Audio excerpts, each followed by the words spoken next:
Hi and welcome to my channel. My name is Temi and this is my February Plan With Me video where I've gone for the rose theme. So please like this video if you like it and subscribe if you're new to my channel. I make Plan With Me videos every month and also drawing tutorials. Tell me in the comments what your February theme is. So guys, I really had to do it. It's the month of love and I wanted to do something kind of Valentine's related but not directly love. Last year I did the heart crystal theme and it was very directly love related, so this year I wanted something a little bit different but still reminiscent of, you know, this month of love. So I went for this rose theme and I went for the idea of having a rose in this glass, and I found this amazing perfect picture and I just had to do it. I put down the main colours using Crayola Super Tips. All the materials I use are linked in the description box, so definitely check it out if you're interested in the materials I've used. I used just markers for this entire piece. I tried to keep it as simple but kind of realistic as possible. I do realistic portrait drawings, but in my bullet journal I try to keep it a little bit more simple. I've started a series on my channel where I do a realistic tutorial based on my theme for each month. So last month I had the foil theme for my January video.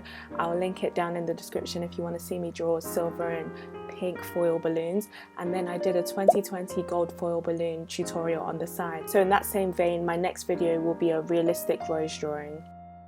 I shaded the glass to make it look a little bit more realistic, and I added highlights using Posca paint pen. For my quote of the month, I went with "Take time to smell the roses." I think it's so important to value every moment. I'm one of those people that I've got goals, and when I reach the next one, I'm chasing the next one, but I'm going to try to implement just exercising gratitude for where I am and stop trying to rush the process to the next step. So take time to smell the roses around you, just live in the present. And I drew these petals on the side and I think the cover page turned out so beautiful. Tell me what you think in the comments. So for my monthly spread, I go for the same 42 by 30 layout, and that's the number of dots at the bottom. So each of the squares for each of the days are 6 by 6.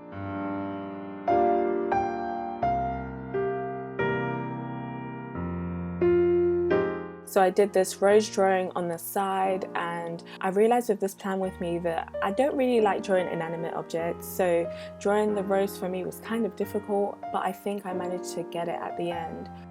For the rose I used orange for the first bits, and then red, and then purple for the shadows. I also used blue for the outline.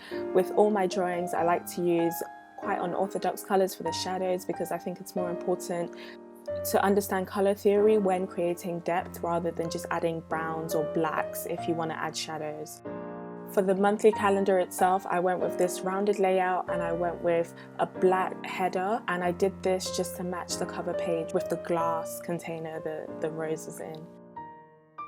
I then added the dots for where the dates will go in, and I tried to do mostly reds, but I also tried to implement some green and some purples in there. I did something quite different as well.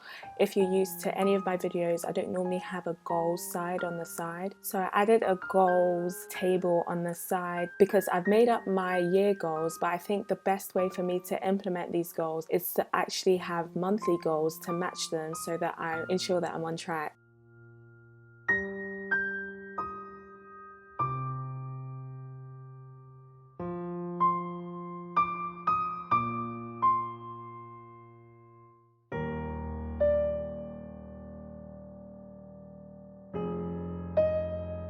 Now for my mood tracker, if you're aware of any of my work, I always closely match my mood tracker to my theme that month. So I decided to do these rose drawings and I really enjoy doing it. I know a second ago I said, well, I can't draw inanimate objects, but I really enjoy doing it. I did find it challenging. I just, for some reason, love drawing roses right now. So I did these rose drawings, 3 roses. I decided to show quite a bit of the process of drawing this rose. I found it very, very, very challenging.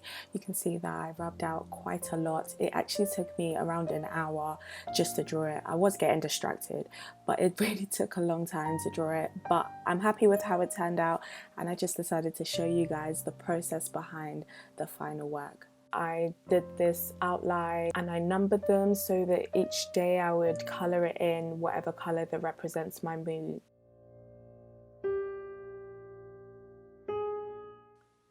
I added a key and I just represented that by a rose and a vine, and the deeper the red, the worse the mood for the month. I also coloured in the leaves. I don't usually do this, but I think when the spread is done, it will look really nice completely coloured in. If you're interested in seeing this spread filled out, it will be on my Instagram at the end of the month. Next, I've got my habit tracker spread, and for this spread I flip back to my grid spacing sheet because each month I have the exact same layout for my habit tracker. I just have different doodles or different colours around the page. The grid spacing sheet just has the number of dots I need for each element, and I talk about that in my 2020 sets of video, which is linked in my description box. For my habit tracker, I track the same 6 habits every month. I do change it up depending on what I want to track, but I always link it to the monthly spread, so I make sure that it matches whatever my monthly calendar spread was, just to keep it on theme. And I will colour in each of the days that I do each of these habits in red. Next, I've got my gratitude log spread, and I do the exact same thing where I look back on my grid spacing sheet because I've got the spacing of the number of dots I need for each element. Next to my gratitude log, I've got my art brain dump page, and I always say that this double page spread is just for function. I try to keep it light on the doodles because it's not that important for it to look aesthetically good. I just need to be able to have the space to write down things that I'm thankful for each day, and also to dump my brain for art related things. So I did this simple flower drawing on the side, and I think it ties into the theme very nicely. And finally, I've got my weekly spread. So for this weekly spread, I went for the vertical layout, and I went with this rose drawing at the bottom where the roses are on a vine. And I just really wanted to show the process of drawing the roses because, as I said, I'm just loving drawing roses at the moment. So I coloured it in completely with markers, and I just love how the drawing turned out. I kept the rest of the spread very minimal, and I just added black elements for the days of the week and the dates, and a notes section at the top. And that concludes my February Plan With Me video. So here is the final flip through of this February rose theme. I really hope you enjoyed this video. I love how it turned out. I just think there's something about this theme and these spreads that really bring me joy. So I really hope you like it. Do let me know what you think in the comments. Please like the video if you like it, subscribe, head over to my Instagram if you're interested in seeing any of these spreads in detail. Thank you so much for watching, and I will see you on my next video. Goodbye.